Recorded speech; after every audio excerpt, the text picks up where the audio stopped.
Welcome everyone to the 11th Annual Tennessee Local Food Summit. I'm Ursula King. Thank you all for tuning in to our 2022 Summit. We are focusing on the history and heritage of food in Middle Tennessee, looking back to lead us forward. Our conversation tonight will focus on issues of land access, discussing some of the history, problems of access to land for farmers today, and also some solutions for the future. We are streaming to you on YouTube, so please put questions there and we'll try to get to them. Also, check the YouTube comments for links to articles that we may be putting in there. This is an important issue, so we do want to leave plenty of time at the end for your questions and discussion. I'd like to preface our conversation by thinking of the history of agriculture on this land. Of course, the first growers were indigenous people. We acknowledge that Middle Tennessee is located on the traditional and ancestral lands of the Cherokee, Choctaw, and Shawnee peoples and nations. We have lived in relationship with these lands since time immemorial. They have lived in these lands since time immemorial. We honor their elders, past and present. Much of this land is unceded, and in many cases, their territories were stolen, seized, or otherwise acquired through genocidal actions of the state, colonizers, and settlers. As an organization primarily of settlers, we are committed to renewing our relationships with Indigenous peoples and supporting Indigenous sovereignty through word and action. We would also be remiss if we didn't begin this conversation by acknowledging that agriculture in this country, and especially in the South, is inextricably bound to slavery and appropriation of Black and African knowledge. We acknowledge the rich Black culture present in agricultural history and in the modern local food movement. We also recognize that this culture and knowledge was often not given willingly, but rather through violent force or on the part of the state, white landowners, and colonizers. Land access has been particularly difficult for Black farmers since abolition and continues to be so due to the racist structures our society is built upon. We will include some of this history in tonight's discussion. But since Black land loss and struggles of Black land access is such an important and deeply rooted issue, we are planning to focus another discussion on land access for Black farmers in the coming months. I'm so grateful to be here with Ian McSweeny of the Agrarian Trust, Vanessa Paz of the Milpa Project and Nashville Foodscapes, Christa Bentley of the Nashville Food Projects, and Irucka Embry of Martin's Farm to talk about land access for farmers and growers. Now let's take a moment for our panelists to introduce their organizations. Vanessa, I'm going to start with you.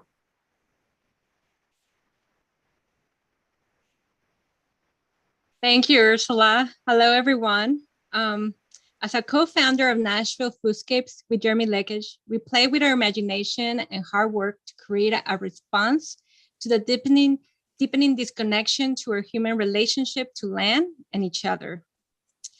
And we transitioned into a worker-owned cooperative in 2021, yay, and have committed to be a support for our community for different programs with our community food initiatives. The Milpa Project is one of them, informed by my own journey of reconnecting to land as an immigrant and cultivating land stewardship. Thank you. Thanks so much, Vanessa. And now we'll go to you, Irucka. Okay, my name is Irucka Embry, and I represent Getting Back to Nature at Morton Acres. Morton Acres is the name of our family farm on my mother's side of the family. And Getting Back to Nature is myself and my twin brother, Obio Embry. Both of us started about 9 years ago an edible food forest on our family farm on 2 acres of land. And so for the last 9 years, our goal has been to heal the land that was once fallow and before there was cattle grazing land. So the last 9 years, we've been using a variety of techniques, including agrohomeopathy, biodynamics, agroforestry techniques to improve this land, starting with the soil, so that we're going to have healthy plants to feed us, to feed the pollinators, and to feed the wildlife, including the many deer we have on the farm. So thank you, Ursula. Thanks, Irucka. And Christa?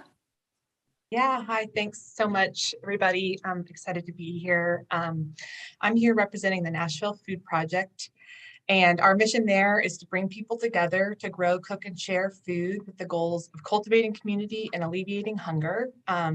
So really what that is just a lot of different initiatives around creating a just and sustainable food system in the Middle Tennessee area. And I guess primarily we're going to be talking about our garden program. We have three programs, our meals program, share program, and our garden program. But our garden program really focuses on providing access to land, resources, any sort of like access to growing your own food that may disproportionately affect people who live in the North and Southeast area of Nashville. Thank you. And we'll talk more about that part for sure. And Ian? Yeah, thank you, Ursula, and thank you, everyone. Great to be here. My name is Ian McSweeny.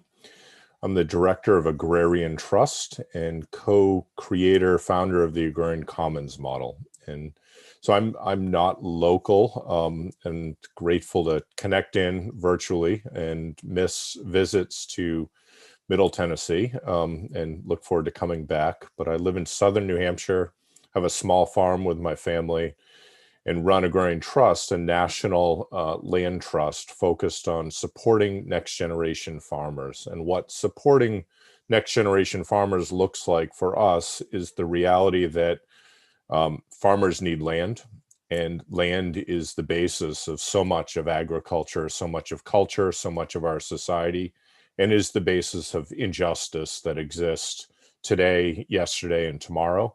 And we as land trusts need to step into and engage in manifesting change and creating land justice in our place as nonprofits put forward to support the public good. Thank you. Thank you all. I learned a few things in there, even though I already know y'all. So in the Nashville scene in November of 2020, J.R. Lind wrote about the steep decline in Black farmers and land owned by Black farmers. In 1910, he wrote, there were 11,000, and in 1980, 2,000 Black farmers in Tennessee. And I'm going to start with you, Irucka. Can you talk about the history of your family land and also the historical experience of Black farmers in general in the Southeast? Yes, I will, Ursula. Thank you. Regarding my family, our family sits in the Shawnee Hills, aka the Western Kentucky coal fields of Greenville, which is in Muhlenberg County, Kentucky. This is in southwestern Kentucky. And so my great-great-great-grandfather, Lorenzo Dale Martin, was born to enslaved parents. The person enslaved him was named Charles Martin. Charles Martin, well, let me first say so here. In Kentucky, because it was a border state, with Ohio being the gateway to freedom for a certain period of time, Kentucky did not have enslavement like other places in the deeper South. And so in case of my family, Charles Martin allowed my great-great-grandfather to work outside the farm to make money. Let's make that point is that in the mid-1800s, Charles gave Lorenzo the opportunity to free him to buy himself out of enslavement. He told Charles, no, I want to wait until I have enough money to buy myself and my beloved Vanny out of enslavement. And so in the 1850s, he was able to buy himself and his wife out of enslavement, who he eventually married. He was also able to buy 125 acres of land from Charles Martin. On this land, he and his wife had 12 kids. One of the children, his name was Finest Martin. And Finest Martin bought land in the nearby community called the Rose Chapel community. One of Finest's children, his name was Herbert Leslie Martin, who was my great-grandfather. He actually was given 100 acres of land by his father, Finus Martin. And then Herbert, he married 2 women. The first woman was named Beatrice, and she ended up dying shortly after giving birth to 2 children to him. After she died, he ended up marrying my great-grandmother, Beatrice Tutt. And with their union, they had 15 other kids. And during his lifetime, he died in 1968 on Halloween night. He was actually able to, with his wife, to purchase 1,500 acres of land. He died, like I said, in 1968. Because he did not have a will, the family had to then sell off certain land to pay for the probate court stuff, as well as sell certain tractors and other equipment too. And fast forward to 1984, my family officially incorporated as Martin Acres Incorporated, and is the actual corporation that owns the land we call Martin Acres. And today, roughly, we have 700 acres of land. Okay, now to answer the second question about historical as well as current Black land laws. Number one, the discrimination by the United States Department of Agriculture, the USDA, which resulted in the Pickford settlement, was a key reason for the loss of Black agriculture historically, as well as also today. And basically that settlement was about a couple of different things. One was Black farmers were denied agricultural loans by the USDA, and they're not offered deferred debt settlements. Deferred debt payments so they could pay later on when they had the money to pay the loan. That's one. Another factor is not being able to continue taking care of the financial expenses of the existing land. That means things like property taxes, which also could be tied back to unfair or discriminatory purchasing practices of different buyers, those who are buying the commodities from the farmers, whether it be cattle, whether it be hogs, whether it be produce. 3 was the theft of land through developers, including mineral rights speculators. This is Kentucky, I can't speak for elsewhere. There are laws that exist that someone can purchase the mineral rights beneath your land. And by doing so, that's a back door to actually taking your land from you. Particularly, they found oil on that land. But also there's the theft of land through violence, whether it be through the Ku Klux Klan or other organizations like that, also through court action. Then 4th, there's the issue of heirs property. Many Black folks did not have a will. So therefore, by not having a will, passing on the land through what's called heirs property, basically through each descendant gets a percentage of the land, by not having the will, that then enable people to take the land as well. And then lastly, I would say for the Southeast in particular, there's been several great migrations of Black folks to the North, particularly to cities to do factory jobs. This happened since Reconstruction onwards through up to 1990s. And that even happened in my own family as well, though. Most of the children of my great-grandfather and grandmother moved away. Only one of them is still there today, and she's in her 80s. The rest of them more or less have moved away from the farm. Some of them going back to after they left the house, go to college and never came back to the farm. Mm-hmm. So like there are the different factors that contributed to the Black land loss over the last couple of centuries. Thank you so much for being so complete and bringing up the myriad of issues. It's so easy now to understand why those numbers went from 11,000 to 2,000. So much discrimination, so many, laws that did not account for the Black population in any way, or maybe probably were formed that way in order to mitigate more land loss and taking of land for what you pointed out, mineral rights. I never actually really thought about that before. I'm not from this place. So thank you so much, Irucka. I so appreciate you sharing your personal story as well. It's incredible. Your family, in a way, was not typical at all, because yes, you I were, agree. yeah, because you were the freedom that your family gained early, and yeah, it's an incredible story. Thank you for sharing that. You're welcome, and thank you. Yeah, Ian, can you talk a bit about the issue of farmland loss in the United States in general, and specifically in the Southeastern Tennessee as it relates to all populations? What are all the things that Irucka said are so important to know? And then what are the other factors? Because we know there's been a decline in access to land for all farmers.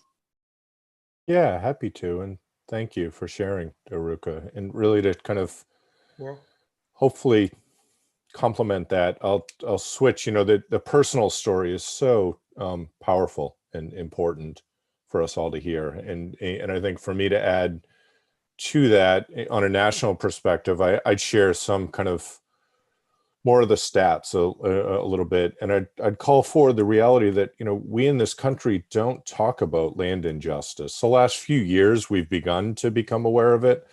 But, you can look around the globe and look at countries that take to the streets to demand land reform because of the injustice. And we do not here, and we need to. And, thank you for Black Lives Matter. That was the first time in my lifetime that I've seen an organized movement take to the streets and demand rights equal to everyone. And, we need to do more of that. We're being oppressed in so many ways, and we're incrementally losing so much. And the reality is, while we sit here for this hour on this Zoom call, 3.5 acres are taken, stolen, swindled from Black farmers in this country. On average, this year, last year, and other years, 30,000 acres are taken from Black farmers. And that's a USDA stat. So as we just heard, we can imagine USDA stats are underrepresenting things like this. But, while we're here, 3.5 acres are taken from Black farmers. 83 acres of farmland are lost from agriculture nationally. During this hour, we're on the call. 83 acres fall out of agriculture. And just under 2 farms permanently close, mid-sized farms that feed us, that feed community, that engage community, close for good. And these are USDA stats. These are long-term, over the last 2 decades or so, trends we've been seeing in the loss of agriculture. And it impacts, every part of the country in different ways. But, as you can imagine, the Southeast is home to many of this country's Black farmers. So when Black land loss happens, it is impacting the Southeast more than other parts of the country. When development comes and expands Nashville in the way it is presently, the development pressures and the land prices go up, and it pushes people, farmers, and those who are connected to the land off of their land, and excludes them from ever finding access to land again. Because we're here to talk about land and land loss, but it's systematic. So it's the taking of land and excluding of people from land, but it's also excluding people from access to capital to hold on to the land, to acquire land, to operate farm businesses. That there's many systems that work against those connected to the land, and predominantly people of color, but across the board, farmers by and large are marginalized. And what we see is more and more kind of financial interests, whether it's for development, whether it's for speculation, whether it's for industrial agriculture. They're squeezing out the community farm that's feeding regions and communities. So, you know, it's unfortunate. We need to raise awareness. We need to take to the streets and demand change. Is that all those points and those stats they're mind-boggling, quite frankly. You think about the food scarcity we're seeing. Let's just talk about grocery stores for a minute. I think that I'm not calling anything out of this pandemic a silver lining, because I don't think there are any, but the bronze linings, I'm calling them, is that those scarcities maybe have opened up minds of the general public to what food access means in a more real way. And I think that getting those statistics out there, and you know, thank you so much for talking so thoroughly and in that way. We all need to hear it. I need to hear it even. And you know, I'm going to ask Christa, you know, the Nashville Food Project not only gleans food from grocers, but also grows food to put into the great meals y'all prepare for many organizations around Nashville that serve many, many people.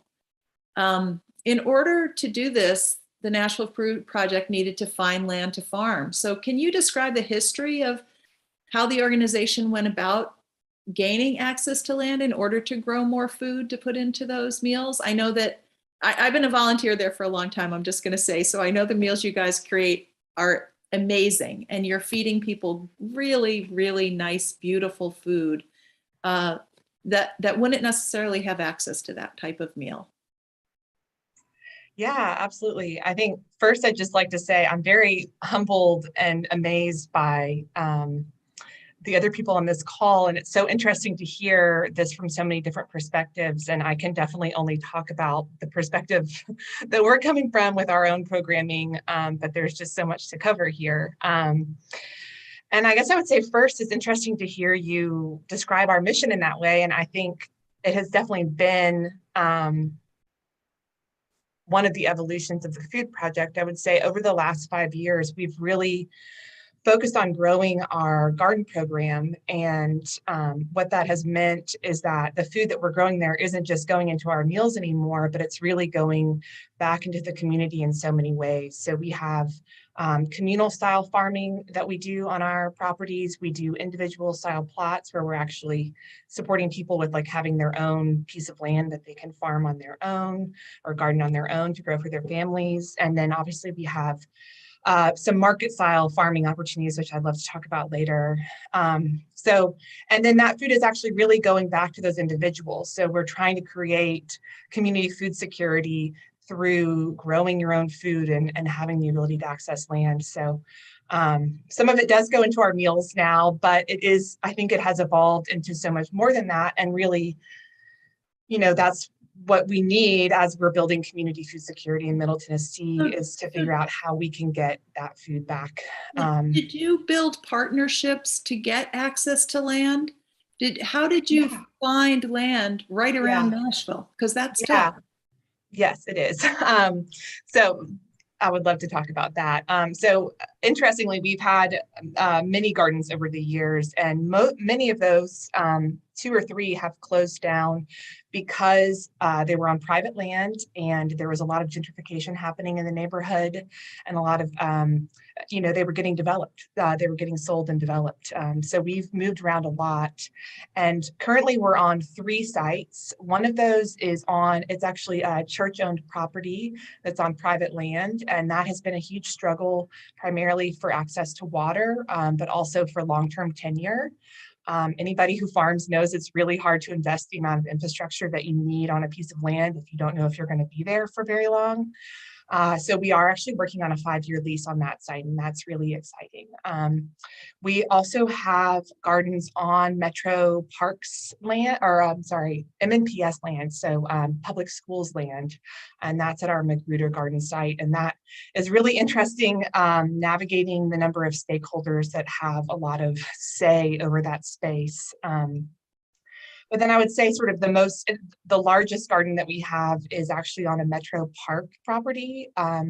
It's a brand new park in Middle Tennessee called Mill Ridge. And we have, they did a huge community listening campaign before they decided what was going to happen with that park. And that community in Southeast Nashville really wanted there to be a large amount of agriculture there, which is how we got connected. And I would say the biggest hurdle that we've come up against there is really, obviously the community wants us to be there, but it has been really difficult to navigate being on Metro Parks. There's a lot of stakeholders involved, and there's actually, for the type of programming that we run, we want to be able to actually sell the produce that we grow on that land, and currently aren't able to do that. So we know that the way to fix that is actually an ordinance change, and we've been working towards that for many years. That would first allow for long-term tenure on that space. So right now it's very difficult to have a long-term lease on Metro Parks land. But if you want to invest in infrastructure, you need a long-term lease. So that's one of the issues that we're up against. And then the other is that you can't actually sell the produce that you grow on Metro Parks land. So we've been working for a long time to see if we can figure out a way, maybe not for everybody who ever grows on Metro Parks land to be able to grow, but for there to be basically a process in place that would allow approved parties to sell produce that's grown on that land. Yeah. And Metro Parks owns so much land that could be an incredible resource for farmers if that was allowable. Yeah. All those logistics and those partnerships and working through the details and having the laws and the policy and the regulations line up with food within urban, suburban, and even rural settings is so important. So that is great, important work. And I'm sure having a collaboration of people to help with that, it would be fantastic. You may already. So I'm gonna move on and talk to Vanessa a little bit. Vanessa, you are involved in the Milpa project. I have to be honest, I really don't know anything about it. So for those of us who don't know, me and our audience, what is a Milpa? Can you explain that briefly? I would love to. Milpa is a Nahuatl concept, which is a language spoken in many regions of the Americas, meaning a cultivated land. The cycle of a Milpa cultivation creates generational stewardship of the land and deepens our relationship with maize as a staple crop. That has high calorific value and is a storage staple. Maize with her many companion plantains has coevolution with the peoples of these, with the Americans for 6,000 years. So this is a very sophisticated, ancient system that still works. What we are proposing is that instead of the expected assimilation process for immigrants to incorporate and integrate into the society, after crossing a border that is ever changing, we rather engage in an adaptation process that has proven to be to build more resiliency and value to our society. Meaning, see what it means. It means we match generational wealth accumulated because of all the reasons that you spoke by and many more at the beginning of this panel, and provide resources. So new immigrants have every chance to adapt to their new context and continue the adapted cycle of cultivation of land, a Milpa. And cultivating land is always in conjunction with shelter. Two basic human needs, food and shelter. That is what Milpa is. Thank you so much for explaining that. That is food and shelter. I talk quite a bit about what are the four things we need for survival: food, water, shelter, and space. And yeah, Thank you so much for that. That's a lot to take in, honestly, to really think about that conceptualization of bringing, and America has done that. The United States has done that for so long. Immigrant populations have influenced our culture. They call us the melting pot. And I think that the idea that you're bringing here in terms of land and cultivating land and bringing what is already known in this beautiful ancient history to this land and continuing that process as a melting pot is just really great. I mean, just an incredible thing. So what has your experience been thus far with land access for developing a Milpa here? I know you live here in Tennessee with us. Yes. So what has your experience been with that? And that melting pot has come with struggle. Absolutely. Yes, the last couple of years have shown an increased battle with developers evicting people, so more profit and generational wealth can be built.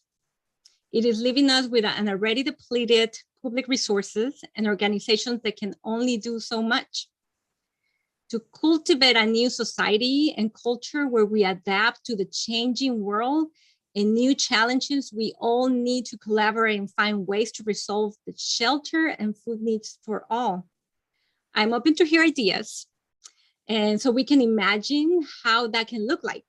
I want to believe that through cooperation, collaboration, interdependence, and trust, we can imagine how we can move forward with all the challenges that are coming our way. We need to find those staple crops for this new generation. We need to find like what our Milpa is going to look like in this land with the people that live here. And as you said, it is becoming more diverse.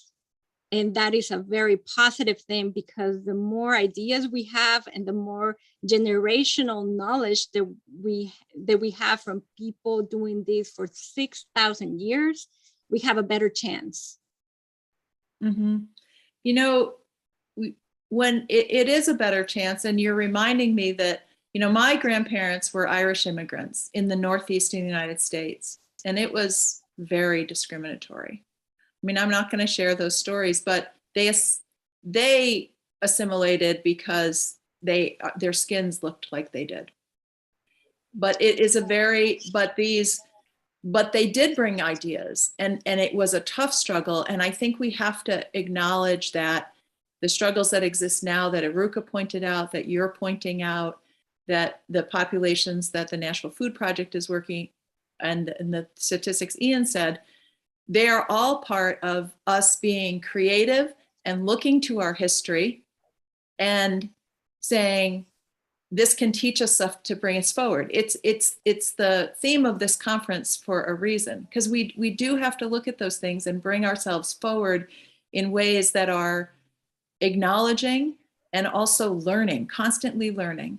So thank you for that. I want to jump back to you, Irucka, and have you speak a little bit about the current issues. Like the immigrant populations that are coming have a lot, these land issues, and Vanessa spoke to them so eloquently, but the Black people who were brought here enslaved, and the issues you described of land loss, can you speak to the current issues of keeping land? Ian spoke to that a little bit, but the potential for us to look at that in a real way. So the keeping land and land access for Black farmers in the Southeast now.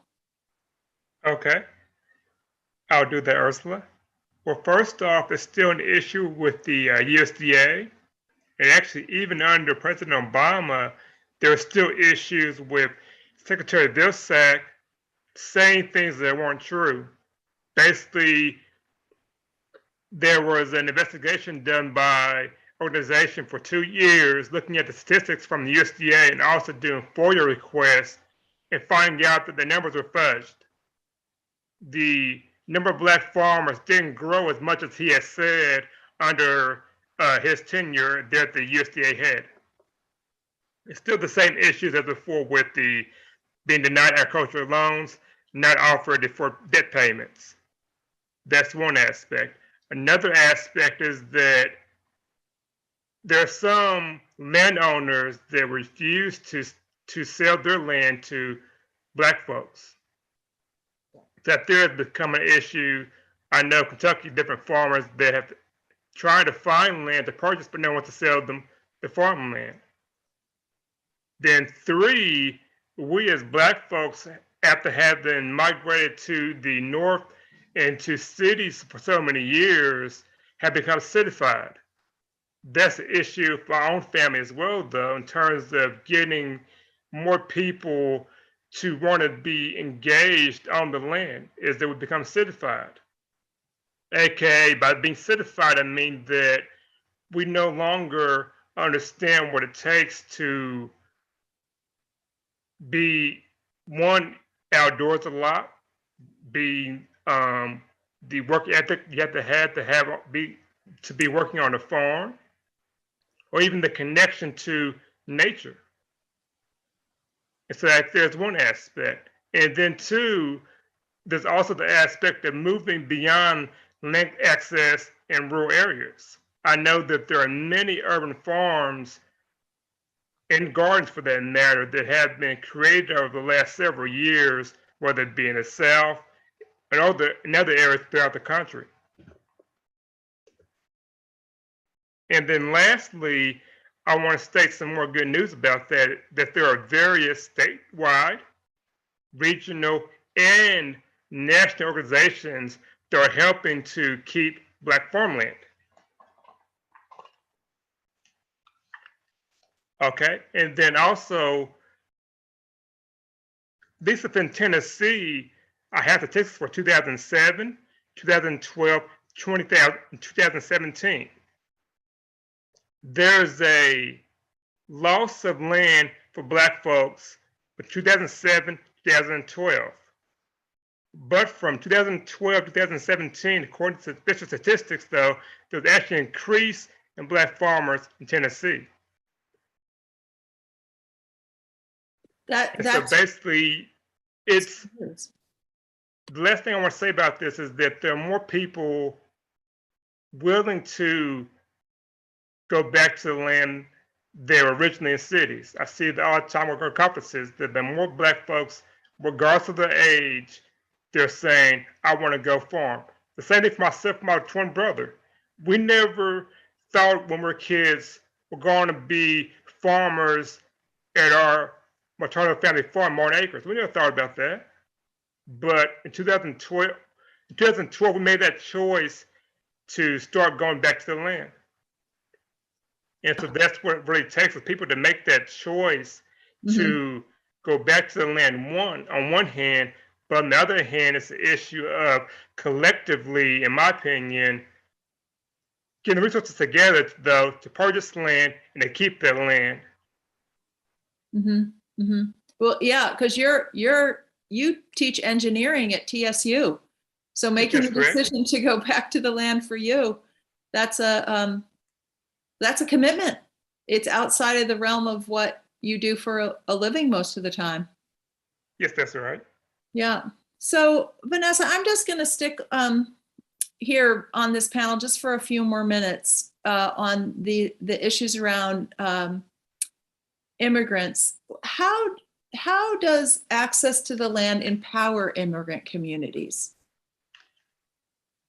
Well, land access give us stability. And with the stability, then we can take a breath and start moving towards building a better society. We need to figure out what tools that legal tools, financial tools we can offer to documented and undocumented immigrants so they can have a chance to have a life that is going to give, that is going to be productive and it's going to bring happiness. You know, when you live in a place that is a jail because you cannot move freely from one side to the other, and you cannot go and visit your families. But you haven't seen your family for 20 years because you don't have the ability to cross a border that is going to continue to change. And then your land is stolen on, like one of the biggest problems is the land is being stolen in south of the border, like we have in Honduras and Guatemala and Mexico. Land is being stolen and is creating an immigration crisis. And we can see that the land is stolen by multinationals. We have, miners for tourism, the cycle continues. Like we continue to hear the same stories as a 200-year-old story.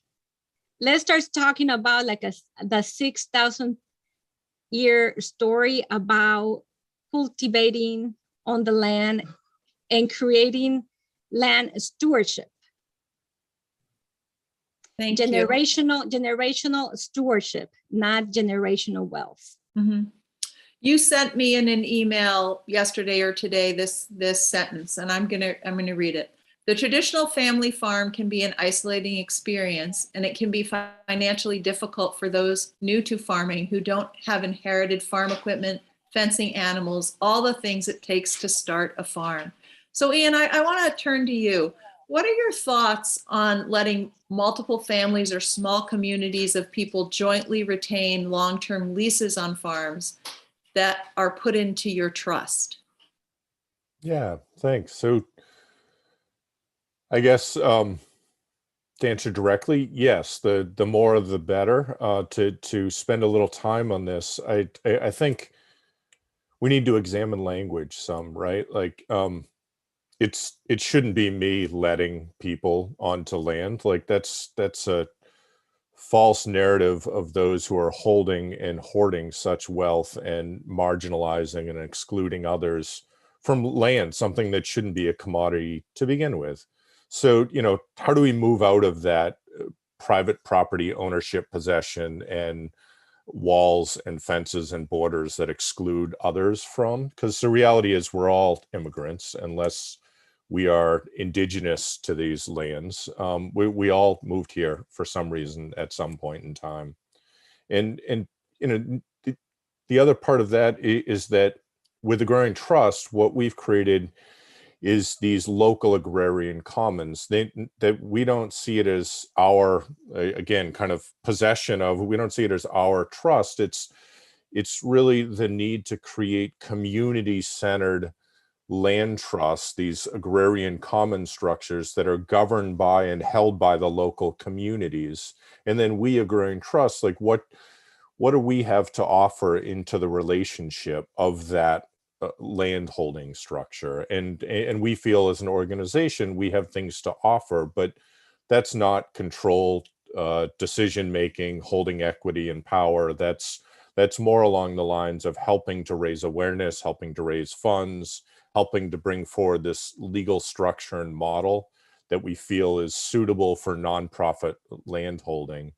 So, yes, there are on many commons, like in Maine, we have a commons in partnership with the Somali Bantu community there. There's 220 families who are farming on the farm there that they hold in ownership now. And the decision for that was theirs. It's not our decision to make.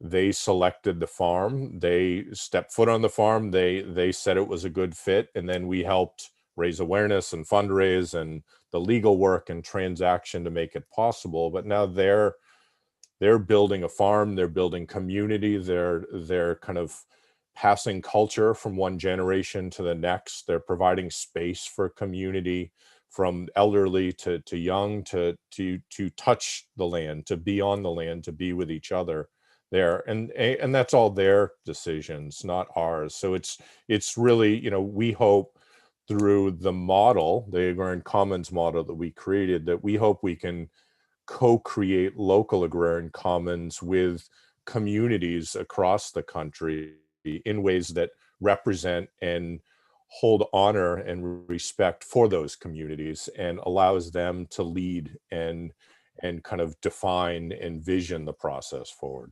Right. You know, I'm sitting here. For those of you who don't know, most people that don't know, I have a dual life, and my other life is in Maine. And I just spent a lot of time there during COVID. I spent about half the year there every year, and I really followed that Somali community when I was there, and what you were doing there, because I already knew of the Agrarian Trust, and it is an incredible story. And thanks for mentioning it. I will try to get a link out to people just as an example of the work you're doing, and what you were talking about in terms of. I realized I shouldn't have said the word, said your trust. I should have said the Agrarian Trust, because the language does really matter. It's important. So I'm going to jump to you, Christa. The Nashville Food Project has engaged many people, including immigrant populations, in growing food. And I wanted you to talk a bit more about that. Yeah.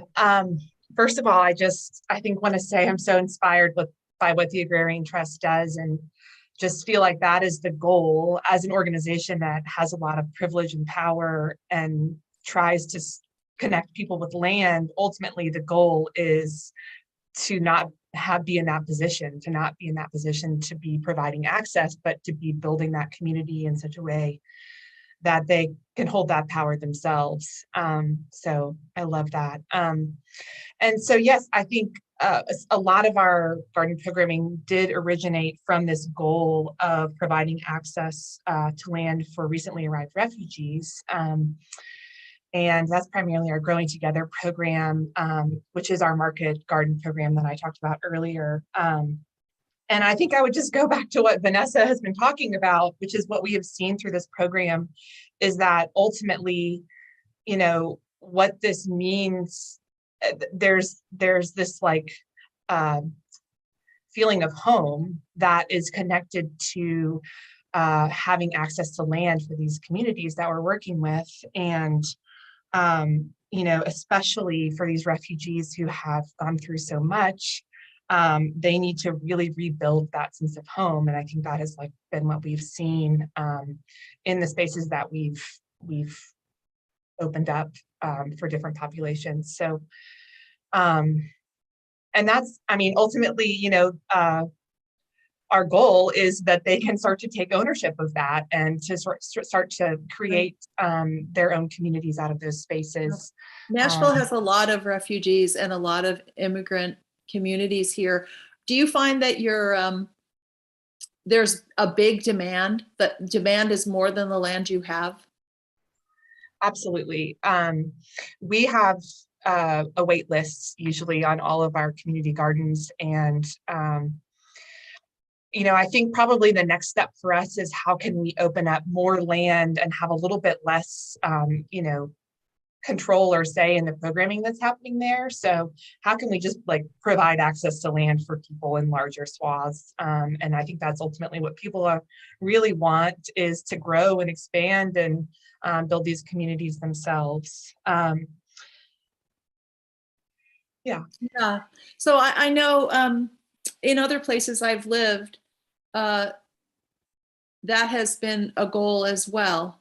And other, and programs and different things have started. And I think that the hurdles you talked about before, and the hurdles that Irucka talked about, and Vanessa talked about, and Ian talked about in terms of policy and regulations and things like that, are so important to open up land to communities of people. And I am such a believer in advocacy. A lot of people don't know what that term really means, but what advocacy means is that you are advocating to government to change things, to make a situation less tedious, less discriminatory, or better in some ways. And I feel like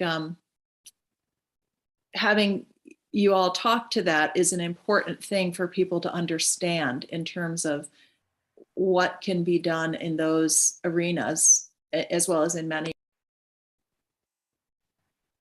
Ian, I'm going to go back to you. Can you speak a little bit more about the formation of the Tennessee Agrarian Commons and where that process is now? Yeah, happy to. And why don't I frame it in some of the formation of the commons in general, because there's a lot of similarity, and then I can speak more local. So these agrarian commons models are 501c2 landholding entities. So they're nonprofit landholding entities that are limited by IRS to what they can do. So they're just a landholding container that's a nonprofit structure. So they can hold title to property, land, and other real estate. They can manage and steward that property, and they can lease out that property. They can't do anything beyond that. And so we set up the model specifically with that legal structure, because what we wanted to do was decommodify land and move land from the private property market for a number of reasons. Financial, the hoarding we talked about, the gross injustice we touched on. And we also wanted to allow local community activity and farms to be whatever they're going to be, whatever legal structure makes sense. And, here we're talking about different, we have, us as panelists share different legal structures of how we're operating in the agricultural business, and all of those and more are needed. And we didn't want to create a model that dictated what that had to be. Like, farmers should be free to farm, stewards should be free to steward the land and, be part of, connect with, live on the land. We're just trying to hold this container. So this container, the Agrarian Commons, has a local board, and it has connection and support to us, Agrarian Trust. So we make up 1/3 of the board, and then 2/3 of the board is local stakeholders.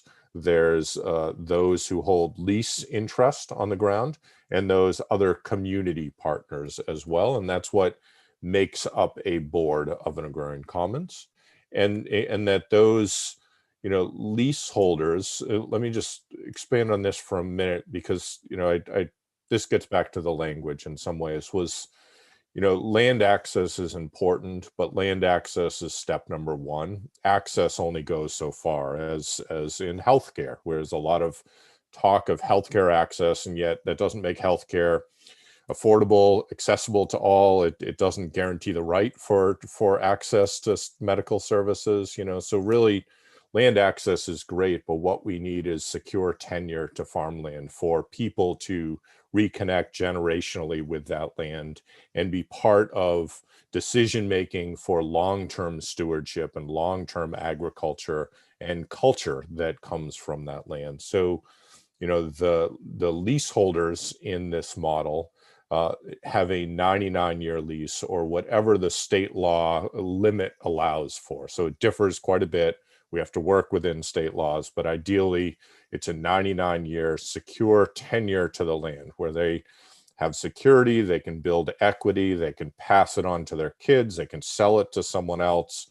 They just don't own land, because land shouldn't be owned. We've tried this experiment for 500 years and we're destroying the planet. Let's stop owning land and let's treat land differently. So it just takes out the ownership piece, but they get security in another way. So that's big picture of the model. So that model itself, we created this kind of template to create the model with the formation documents and the structure of the board that I described, to make it easy, hopefully, for us and others to replicate that model. We have a toolkit on our website that we partnered with Vermont Law School to share all these formation documents, to share the structure. What we hope is what we're doing is inspirational, and also something that others critique, pick apart, and create their own. And, hopefully models like this grow across the country, and not by us, but by everyone. But hopefully the growth of that is easily achieved in that we're creating kind of a templated process that is open sourced, and we're transparent in our learning and adapting the model and evolving the model. So, all of that's available on our website. It also gives details of each of the commons we're collaborating to incorporate now. And so in Middle Tennessee, we incorporated an agrarian commons just over a year and a half ago now. We launched this model on May 1st, right after the pandemic started. We had been building of this for several years, so we had planned to launch around April, May timeframe. Pandemic pushed it back a little bit. It was a beautiful to be able to launch on a May day. We launched the model. Middle Tennessee was one of those original agrarian commons launched. So what that means is we incorporated the legal entity, we seeded the board, and now we're in the process of exploring different farm opportunities to acquire farm and move farm property into the commons. So right now, the Middle Tennessee is just that legal structure to hold land with a board that operates to be ready to hold land, but it does not yet hold any land yet, and it is, then does not yet lease out any land yet. So it's a kind of the structure waiting for community partnerships who want to collaborate and want to and align with holding land in this way to come forward, become part of the board as leaseholders, and help to move land into the commons. And moving land in could be, in some cases we have landowners who are donating land in, and that's part of the kind of advocacy and activist part is that, there's such gross injustice in how land is owned and who is excluded from land, and in capital hoarding as well. And so we have a wonderful opportunity now to use transition of land to transition the equity and the justice that does not presently exist, but could exist in a future where land tenure is more equitable, right? So compelling people with resources of land and more to donate land in as a way to directly address and engage in the injustice that exists is part of it. So, land donations is part, land acquisition is part too. So we fundraise for different projects. We engage the community in fundraising efforts. We pursue grant funding and make that possible. But really in Tennessee, we're at the stage of, an open invitation to consider partnerships around what land is a good fit, and what communities are aligned and want to be part of this, and then structuring projects to either find land or raise capital to acquire land. Right. It's important to put models like that out there, and I think in so much work, in collaborative work, it can often be slow work. A lot of people think like they look at it and they go, oh, it takes so long to do that. But really, these are very complex issues. And in any environment, that old adage, slow and steady wins the race. I feel like these adages become adages because they're true. And you have to plug along and do these really deep things that you have done, the legal structure and the cultural thinking around it. And I thank you for sharing that, because it's, like I said before with Vanessa, it's a lot of information and a lot to take in, because we're not used to thinking about land as not being owned. But that also is that is rooted in Indigenous culture in this nation. Indigenous people didn't believe they did not even conceptualize owning land. And I think that we have to, in terms of our history, there are things we can learn. There are still things we can learn from these ancient cultures that are important for us to live on this earth in a more equitable and quite frankly, a less damaging way. Because we all know we're not going to go there, because that's a whole nother conversation. So I'm just going to open these next questions up. We're right on time or a little bit after time here, but is everybody okay with staying on for a few more minutes? Because I want to I think the information you're all sharing is incredible. We have a good number of viewers out there. So I'm just going to answer a couple questions. Just going back to kind of the theme of this year's summit, are there unique characteristics of Middle Tennessee's history in agriculture that should really be paying attention to in terms of offering solutions? Can anyone speak to that? Or, I mean, Irucka, you're the only one that is from even close by here. Or are you a Tennessean? Were you born here in Tennessee? I'm now Kentuckian. Yeah, Kentucky, I've been in Tennessee about 16 years now. Yeah. So are there unique characteristics of Middle Tennessee's history that we need to pay attention to as we go forward? We've talked a lot about the current situation and all the newness of peoples and all of that and cultures. I would say in terms of Tennessee and the Southeast in general, historically, the indigenous people that lived here were farming in the forest. And now that's been a big trend, to go back to that, return to that, whether you call it agroecology, where agroforestry is a part of agroecology, which is what we're actually doing on the 2 acres of land that we have on our family farm. That's one thing to go back to, look at how was gardening, farming done in the past and bring that forward. Another part of it too, I would say, is one thing we also do on our farm too, is we focus on native plants, native vegetation, whether it be wildflowers, ferns, legumes, trees. That's another big part of it too, because those right there, the native plants will feed native pollinators, their pollen and their nectar on one hand, goes out to the European honeybees, but on the other hand too, they can also be used to stop the soil erosion because they have the deep tap roots. So just by expanding what we call food is very helpful.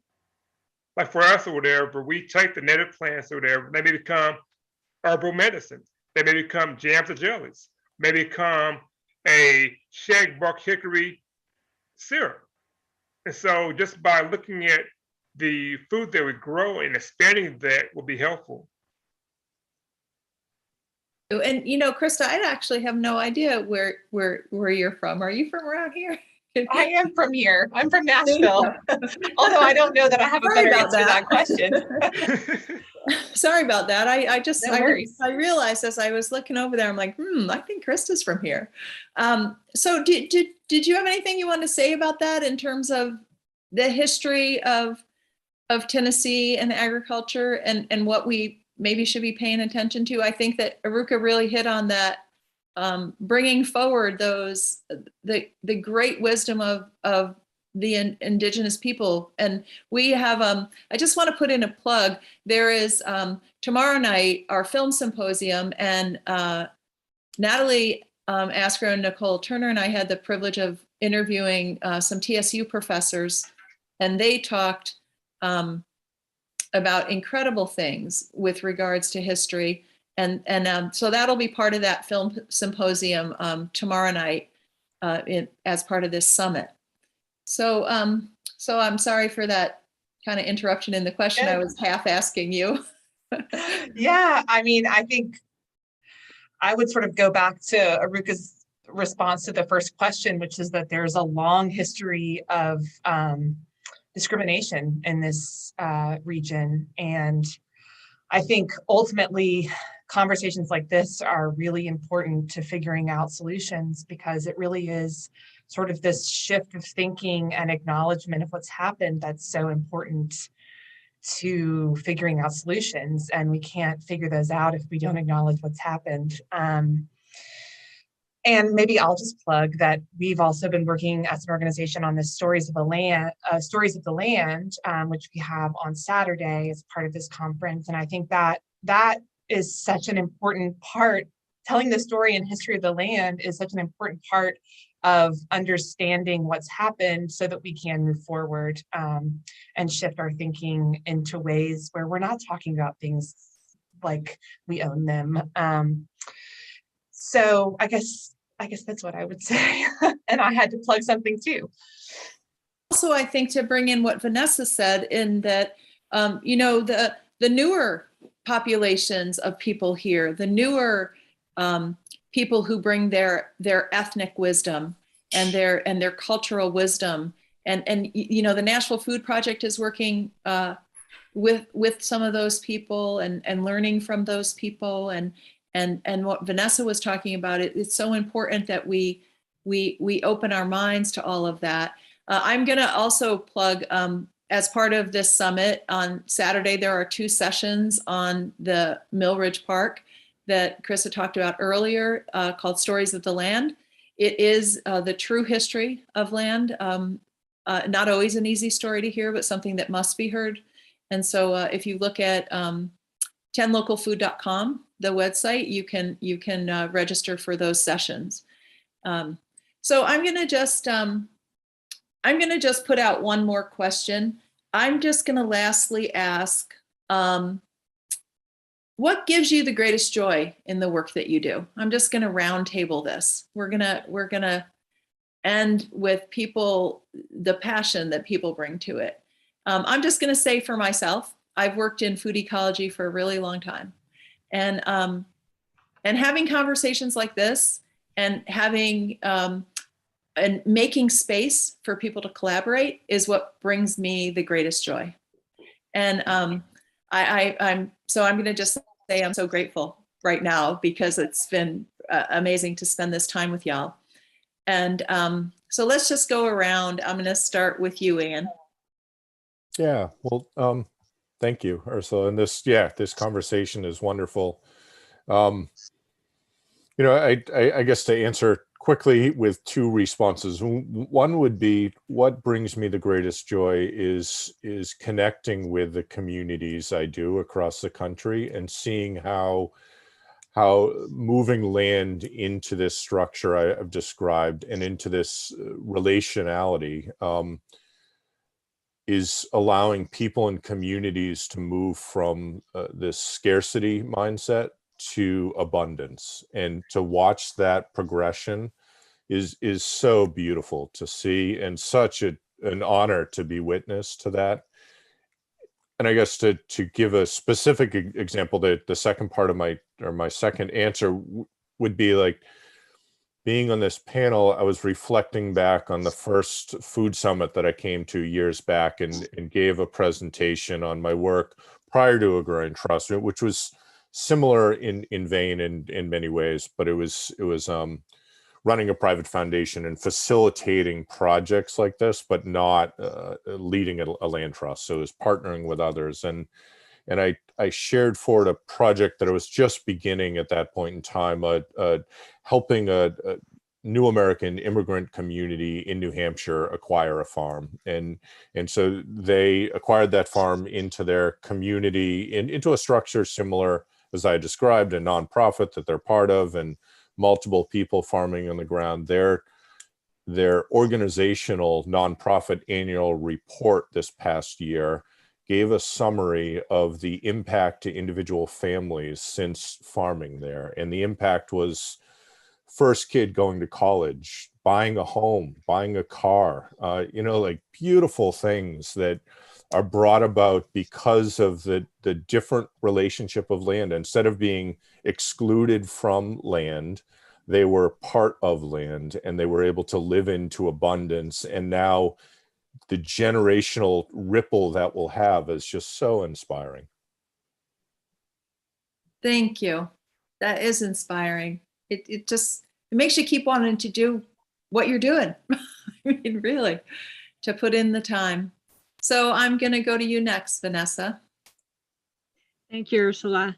I want to plug a couple organizations that the Milpa project work with, and hopefully we're going to continue to work. And one of them is Workers' Dignity. They're doing awesome work and very hard work to fight developers from evicting people. And we're going to be talking to you, Ian, and figuring out how we can get access to cultivate and to put roots into this land, this beautiful land of Middle Tennessee. The other one is Cosecha. They are also doing wonderful work with immigrant communities, and we're hoping to start a Milpa there where we can cultivate and tree sister system and figure out how to process because it's not just the cultivation, but how it's cooked. So how it's processed, how maize is processed, so we can access all the nutrition possible. So it continues to be a staple food for this land. And what brings me the most joy, it is the celebration that we have when we get together, and it is around food, and it is around stories, and it is around music and laughter, and sometimes around tears, because we need to listen to each other, praise each other, and be with each other with the grief that comes with the loss of land and the loss of roots. Something that I noticed when I first moved 22, 23 years ago into Middle Tennessee, it was some sadness and some tears. And then I learned about the Trail of Tears, and some tears that still need to be cried. And all the laughter there still we need to bring into our rural communities, you know, the singing, the dancing, the feasting, and I hope it becomes very colorful with people from all over the world, and that we can speak different language, so our language can continue to evolve. We know that the humanity evolves with language, and I want to speak Spanglish and other words that haven't been spoken in Cherokee or new words. We have a lot of work and a lot of work to do together. So let's celebrate and let's cry together. Thank you so much for that. You know, I think from now on, I'm going to change that last question. I use it all the time, but I got to add the tears part in, because it's so important. And thank you for bringing up the celebration around food, right? Because that is such a big part of what we all do, right? People gather around food. And Christa, I'm going to go to you, and you're going to remember this, and I don't. But the tagline for the National Food Project is about gathering. And do you remember what that is? I don't want to put you on the spot. I was actually, that was my answer. So Lisa, and I think maybe we all have the same answer, which is so beautiful. But yeah, so the first line of our mission is bringing people together to grow, cook, and share food. And I think the most transformative and beautiful part of my time with the Food Project has been really experiencing that piece around food and the power that food has and land has and agriculture has to really bring people together and create community. And I think that's the thing that sparks joy every day for me, is just sort of witnessing that happening. And we're certainly, you know, the convener in some of those moments, but we're definitely not, the ones that are like making that happen. That happens organically over food. So that has definitely been, that is the thing that sparks joy every single day for me in my work. And I know one of the things that I always look at when I walk in is that there's a drawing, and it says, if there's, what is it? It's about a table. Make another seat at the table. Yeah. What is that quote? I'm sure that there's people at the Food Project listening who are going to just hate that I can't quote it right away. But right. And me too. It's terrible. When you have more than you need, build a longer table, not a higher wall. I think is something like that. Yeah, something and like that. It's a beautiful quote. And Radici Studios is the one that made that painting for us. Thank you. And Irucka, I'm gonna let you take us out here. What brings you the greatest joy? And I'm gonna add it right now. Also, if you want to talk about, like Vanessa did, also the tears. Thank you, Ursula. Thank you to all the panelists too for being on here with me. But I want to echo what Ian said about abundance. For me, that is what brings me, I guess, the biggest joy is knowing that by changing our perception from scarcity to abundance, we then recognize all that we have in front of us. And the whole idea that we started in 2013 on the farm was to create abundance versus scarcity. We want to be able to feed everyone, the pollinators, the wildlife, whether it be deer, whether it be the quail that my great uncle, who actually was a big part of chairing the farm in terms of the daily operations for 50 plus years, just died a couple weeks ago on Sunday. And so he actually saw quail because of what we're doing on the farm for the first time in like 40 years. So our abundance is not just about feeding us as human beings, but also feeding everyone. And then also I want to echo what Vanessa said about food processing, because of the work that I've been doing there in that community, in terms of Muhlenberg County, Kentucky, and meeting local people by being there so often. One of the things that I want to actually do is to help start a regional food processing facility that does everything from the production of meat, killing meat and all that there, to even fermenting, to canning, to pickling, making jams and jellies, because it reminded me of whether it be Andy Griffith, whether it be I Love Lucy, some show that was on in the 50s where there's a local place to process food. Those that there, of course, have been gone for many years now, but that is a big part of it. Another part of it too is because I used to tutor math for students from second grade to those in college.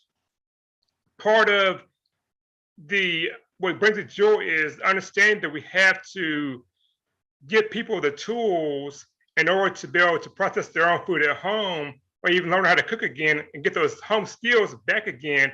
And part of it goes back to, can they even do the math to say, okay, this is 1.5 cups for 3 people, but if I have 6 people I need to cook for, what's that?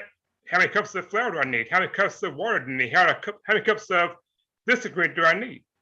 And so when I said at the Food Summit in 2019, we had to deal with the issue of, okay, I bought this healthy food, what do I do with it?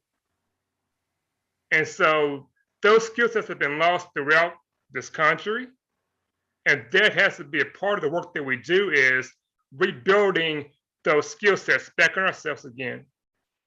Done it with food and also beyond food, doing carpentry, doing how do you invent something, with your hands? How do you work with your hands, whether it be doing painting, doing anything creatively or whatever? Those are things that we have to tie back into ourselves again.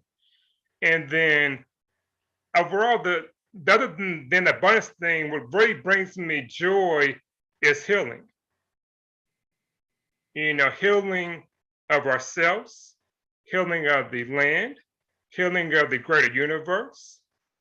And with me, my healing journey began in 1999 in terms of on a personal level, when I discovered homeopathy through my homeopath, who was treating me for extreme vertigo and dizziness. It's her assistance that I learned homeopathy, because she wanted me to be a homeopath. And right now, I'm not a homeopath officially, but I am a lay homeopath. I have read, because of her, many books on homeopathy. I'm actually doing a course, a 500-hour course on homeopathy, so that I can become more efficient in what I do. Yeah, there's so many things that are contained in that, in all of your joys and tears. And I want to thank you Irucka, for also bringing up that this is not an anthropocentric endeavor either, that we really, it's all beings. I'm going to just go back just to the indigenous culture in this land. And there is a strong, strong saying that was shared with me by an indigenous mentor of mine. I've been very fortunate in that regard. And it is called the Council of All Beings. And that we need to remember that we're just one part of that. And so I want to thank you for bringing that up, that it's important for us to think about that in terms of the historical aspect of all we do. And when we're talking about farming and land and so forth, that and agroforestry and the things we were talking about and regenerative farming, that I know that you, that the Agrarian Trust, promotes. I think that thank you for sharing that, Irucka. I appreciate it. So we are well over time, but I think that it's been a stimulating conversation. And I am just going to say thanks to all of you, and thanks to everyone out there for tuning in. We have 2 more days of the summit. Tomorrow at noon, we have a local brewers panel, and I am so looking forward to hearing from them. So if you tune into Facebook Live on the Tennessee Local Food Summit tomorrow at noon for that brewers panel, and then tomorrow night at 7 p.m. will be a film symposium. We put together, there'll be a film that is a compilation of many interviews that were done with people in the community, and people who really have different things and thinking about food in Middle Tennessee. And I mentioned some of them tonight. Commissioner Charlie Hatcher, the Commissioner of the Department of Agriculture, is part of that. Several professors from TSU are part of that. I know I'm forgetting people and I don't have notes about it right in front of me. But and also we talked about the Stories of Land. That will be our culmination on Saturday. Those two morning and afternoon sessions on the Mill Ridge Park. It's been so much fun for me to talk to people this week, and I want to thank all of you for joining me tonight. I am so glad that this is recorded, because I think to absorb everything, I'm going to just have to watch it about a few more dozen times. So bye, everyone, and thank you so much for being with us tonight.